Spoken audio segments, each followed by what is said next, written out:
एक बार फिर आप सभी लोगों का स्वागत है ज्योतिष के इस सेशन में। और आज मैं ज्योतिषी धीरेन पांडे आप सभी लोगों को केतु ग्रह के बारे में बताऊंगा। केतु ग्रह जो है काले रंग का पापी और क्रूर ग्रह है।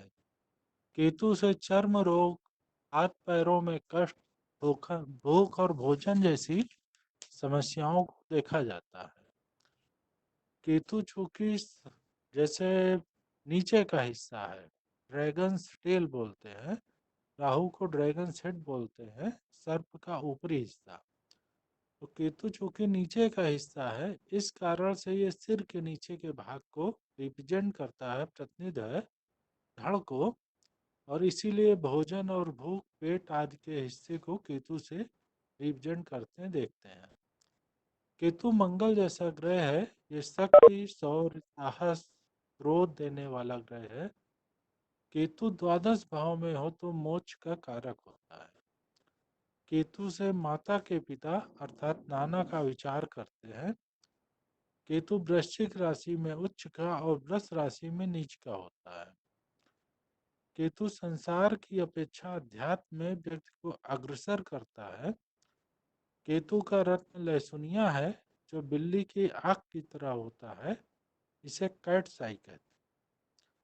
केतु सांसारिक रूप से 3, 6 व 11 में अच्छा फल करता है, बाकी जगहों पे खराब फल करता है।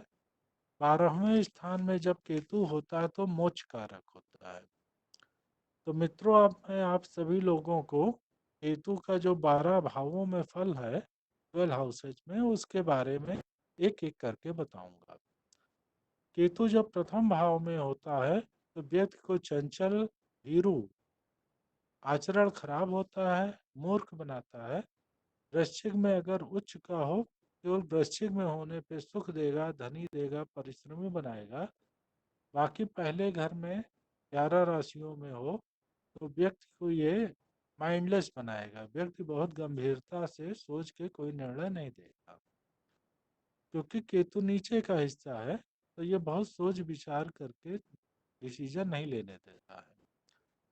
द्वितीय स्थान में जब केतु होता है तो ये शासन सत्ता, सरकारी तंत्र से व्यक्ति घबराता है और सरकार का विरोध भी करने वाला होता है, जिसके कारण से कई बार सरकारी तंत्र इसके खिलाफ भी होता है। मुख में रोग की संभावना रहती है, दांत वगैरह का रोग का योग होता है।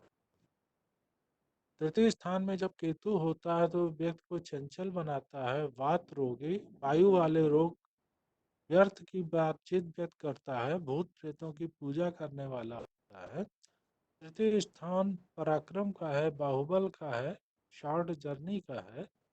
तो तीसरे स्थान में जब भी पापी ग्रह होते हैं, राहु, केतु, मंगल, इस तरह के, तो व्यक्ति को बाहुबली बनाते हैं। तो तीसरे केतु बाहुबली बनाएगा, व्यक्ति ज़्यादा भागदौड़ करेगा, ज़्यादा मेहनत करेगा, जिससे सफल होगा। चतुर्थ स्थान में जब केतु होता है तो व्यक्ति को चंचल, वाचाल, कार्यों में कमी, कार्य थोड़ा कम करेगा, पारिवारिक सुख में कमी रहेगी, उत्साह में कमी होगी, और निरुपयोगी व्यक्ति ऐसे काम करेगा जिसका कि बहुत ज़्यादा उपयोग नहीं रहेगा।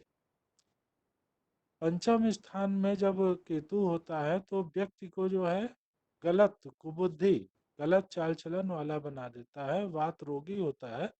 पंचम भाव चूंकि शिक्षा का होता है तो इस भाव में शिक्षा दीक्षा व्यक्ति की प्रभावित होती है। व्यक्ति उतना अच्छा पढ़ाई नहीं कर पाता है जितना कि उसको वास्तव में करना चाहिए, पंचम स्थान में केतु होने पे। छठे स्थान में जब केतु होता है तो व्यक्ति वाणी और जो वायु वाले रोग है उनका जल्दी सामना कर रहा है, झगड़ालू होता है, और बुरी आत्माओं से कई बार उसका इनकाउंटर होता है। आध्यात्मिक साधना में वो जो है तंत्र वगैरह की ओर झुकाव होता है। व्यक्ति के अंदर कंपटीशन की अच्छी क्षमता होती है, इसीलिए प्रतियोगिता का सामना करके सफल होने में सक्षम होता है। सप्तम स्थान में जब केतु होता है तो व्यक्ति को धीमा सीखता है, व्यक्ति मूर्ख होता है, और विरोधियों की संख्या ज़्यादा होती है। सप्तम भाव लाइफ पार्टनर, बिजनेस पार्टनर का है। जीवन साथी और साझेदारी के कार्यों में सप्तम का केतु वाद विवाद देता है। क्योंकि सप्तम स्थान जो है वो मांगलिक खाना है, वहाँ पे जब मंगल होता है तो कुंडली को मांगलिक बनाता है। और जब केतु यहाँ पे होता है, केतु छोटा मंगल है, तो ये आंशिक मांगलिक बनाएगी। इसी तरह से अष्टम स्थान भी मांगलिक खाना है। वहाँ पे जब मंगल होता है तो व्यक्ति को मांगलिक बना देता है। यहाँ पे केतु होगा अष्टम में तो आंशिक मांगलिक बनाएगा। व्यक्ति दुर्बुद्धि वाला, तेजहीन, दुष्टों की सेवा करने वाला, स्त्री जीवन साथी लाइफ पार्टनर से उसका टकराव रहेगा। और व्यक्ति जो है तो चालाकी करना चाहेगा, हालांकि उसमें कभी कभी बाधाएं भी या उल्टा दांव भी पड़ जाएगा। नवम स्थान का जब केतु होता है तो व्यक्ति सुख की अभिलाषा रखता है, व्यर्थ के परिश्रम करता है, अपयश उसको ज्यादा मिलता है, धर्म परंपरा से हट करके व्यक्ति जीता है और उसमें उसको जो है थोड़ा सा बाधाओं का सामना करना पड़ता है लीक से हटने के कारण से। धार्मिक जगत में वो बहुत आडंबर के हिसाब से काम नहीं करता है, अपने हिसाब से जीता है। दसम स्थान पिता का होता है। 10वें स्थान में जब केतु होता है तो व्यक्ति के ऊपर पिता का ऋण होता है।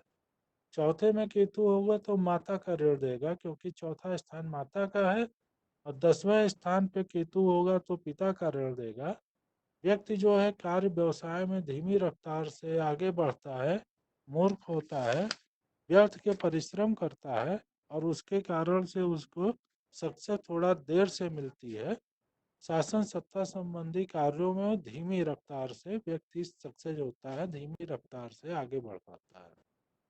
11वें स्थान में जब केतु होता है तो ये समस्त अरिष्टों का नाश करता है, विपरीत परिस्थितियों से लड़ने की शक्ति देता है, आय के कई स्रोतों के लिए व्यक्ति प्रयास करता है, हालांकि आमदनी उस व्यक्ति की लिमिटेड होती है। 11वां घर मनोकामना पूर्ति का है तो मनोकामना पूर्ति देर सवेर व्यक्ति की हो जाती है। और उसका जो है मित्र अच्छे होते हैं तो कई बार मित्रों के सहयोग से भी व्यक्ति आगे बढ़ता है। द्वादश स्थान में जब केतु होता है तो थोड़ा चंचल बनाएगा व्यक्ति को, धूर्त बनाएगा, ठग बनाएगा, अविश्वासी होगा। व्यक्ति यात्राएं करेगा, अगर गलत कार्यों में लिप्त हुआ तो जेल यात्रा का भी संभावना होती है। 12वें स्थान में जब केतु होता है, अगर ये शुभ भाव में बैठा है तो मोक्ष की ओर व्यक्ति को अग्रसर करता है। व्यक्ति के जन्म के समय जितने बंधन होते हैं, मृत्यु के समय उससे कम बंधन होते हैं। तो ये केतु का 12 हाउसेज में फल था और आप सभी ने बहुत ही ध्यान और प्रेम से सुना। इसके लिए मैं ज्योतिषी धीरेन्द्र पांडे आप लोगों को बहुत बहुत धन्यवाद देता हूँ। और कल आप सभी लोगों को कुंडली के जो 12 भाव होते हैं, 12 हाउसेज हैं, उसमें से जो पहला भाव है मैं उसके बारे में आप सभी लोगों को जानकारी दूंगा। आप सभी लोगों को बहुत बहुत धन्यवाद, प्रणाम।